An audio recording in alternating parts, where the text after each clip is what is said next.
최근 들어서 제가 유튜브에 영상을 좀 많이 올려놨습니다. 좀 이것저것 골고루 섞어서 많이 올려놓으려고 하는데, 아무래도 이제 피치 못하게 이제 차량 내에서 음악을 틀다 보면은 그 저작권에 이제 위배되는 경우가 있어서, 그런 음악들은 이제 유튜브에서 그 순간적으로 잘라서 편집할 수 있는 기능도 있더라고요. 그래서 그렇게 잘라서 편집해서 넣어놓는 기능으로, 뭐 아직까지는 이제 저작권에 문제를 안 두게끔 하려고, 되도록이면은 영상 자체가 좀 부적합하더라도, 좀 내용이 좀 부실하더라도 직접 제작해서 하려고 하는 게 이제 개인적인 저의 취지입니다.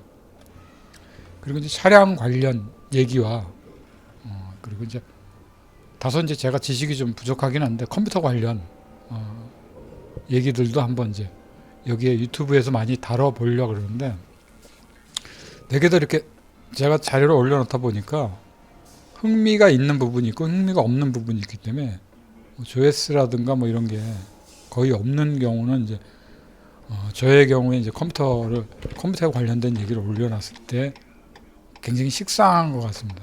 아무래도 좀 제가 예전 갖고 있던 지식들이기 때문에 그런 것들이 일반적으로 보는 유튜브를 시청해서 보는 분들한테는 좀 그렇게 흥미진진한 얘기 같지는 않은 것 같습니다. 그래서 차량 얘기에 대해서는 공통적으로 많이들 궁금해하고 좋아하는 부분들이 있는 것 같습니다. 그래서 차량에 관련된 좀 흥미진진한 얘기가 있다라면은 나름대로 발굴을 해내서 이런 거에 대한 얘기들을 많이 이제 진행을 해볼까 일단은 생각을 해보고 있습니다.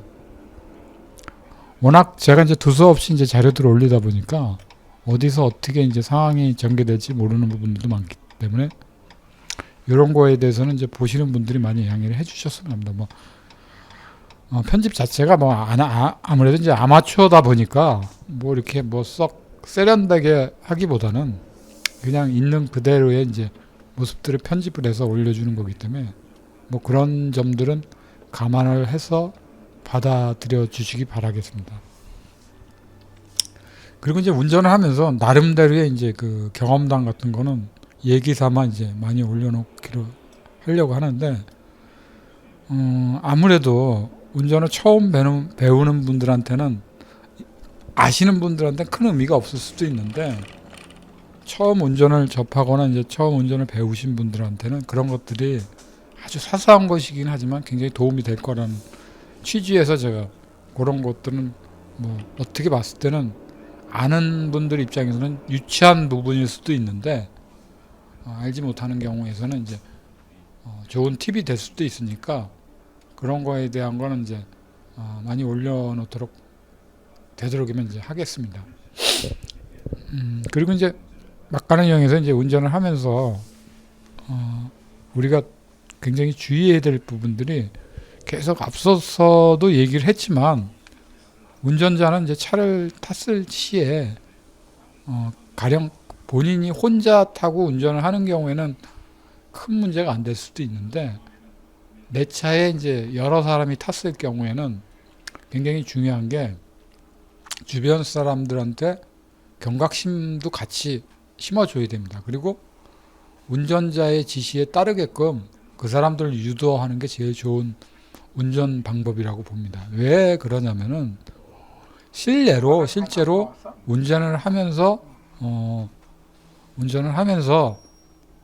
차에 많은 사람들을 태우고 다녀봤기 때문에 하는 얘기입니다.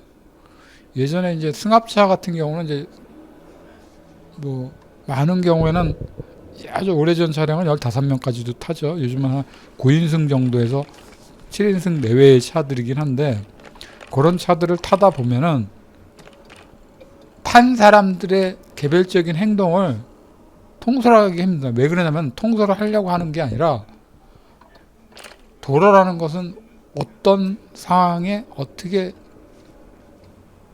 상황이 발생할지 모르는 상황이 너무나 많기 때문에, 사실은 운전자가 그거를 사실은 통제할 수밖에 없는 게, 가령 예를 들어서 이제 고속도로를 주행을 하다가 그 버스 정류장 같은 데가 있지 않습니까? 판교 같은 데 가다 보면 이제 버스 정류장처럼 쑥 우측으로 빠져서 승객이 탈 수 있는 구간들이 있습니다. 뭐 그런 곳이나 그 잠깐 이제 휴식을 취하기 위해서 휴게소는 아니더라도 그런 간이로 휴식할 수 있는 공간들이 있습니다. 근데 그런 곳에 들어갔다가 쉰다고 들어갔는데 뒤에 있는 사람들이 좌측으로 문을 확 열고 나오는 바람에 뒤에서 오는 차가 부딪히는 경우의 사례들이 많이 뭐 실제로 저도 경험을 해본 바고요. 제가 운전해서 하다가 황당해지는 상황도 있고 그건 100% 운전자가 잘못하는 겁니다. 그래서 요즘 나오는 차들은 이제 그런 거를 미연에 방지하기 위해서 이제 뒤쪽에는 락이 걸려 있죠. 그래서 운전자가 그 락을 운전석에서 그 풀어주기 위해서 락을 탁 걸어주거나 이제 다시 이제 락을 풀어주는 기능들의 버튼들이 있는 거죠. 사실 그런 기능들 때문에 운전자가 제어하기 위해서 그렇게 하는 겁니다. 그래서 나보다 연장자가 탔을 경우에는 정중하게 차량 안에 탔을 때 운전자의 지시를 좀 이런 부분들은 따라 주십시오. 안전을 위해서 하는 거니까 거부 반응 없이 그렇게 해주십시오 하고 양해를 구하는 게 사실 제일 좋습니다. 그리고 또 하나 운전자가 실수할 수 있는 것 중에 하나가 되게 이제 운전을 처음 이제 운전을 배울 때 상황들이죠. 여러 사람이 탄다고 가정했을 때 사람이 이제 대충 타는 것만 확인하고 뒤에 마지막까지 최종적으로 타는 걸 확인하지 않고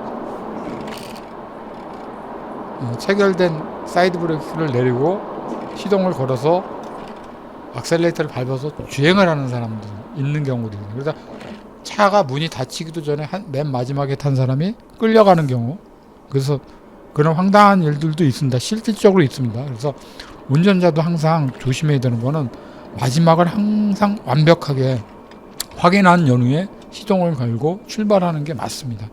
무턱대고 출발하지 말고 인원이 다 탔는가를 확인하고 그러고 나서 문 단속이 된 거의 여부까지도 확인하고, 운전자가 사실은 그 사이드를 체결하고 모든 사람이 탄 걸 확인하고 뒤에 이제 만약에 해치백 스타일의 이제 문이 있다면 그런 거 문들도 다 확인한 연후에 사람이 다 탄 걸 확인한 후에 문 단속을 하고서 그 다음에 마지막에 출발하는 것이 100번 옳은 운전 방법이라고 봅니다. 이런 필내 사고들이 실질적으로 많이 있습니다. 많이 있기 때문에 조심하셔야 되고, 이런 부분들이 몇 번을 강조해서 얘기한다 그래도 나쁜 얘기들이 아닙니다. 분명히 아주 간단한 얘기들일 수도 있고 그런 부분이지만 이게 실수에 연달아서 이제 하게 되면 많은 사고가 날 가능성이 많습니다.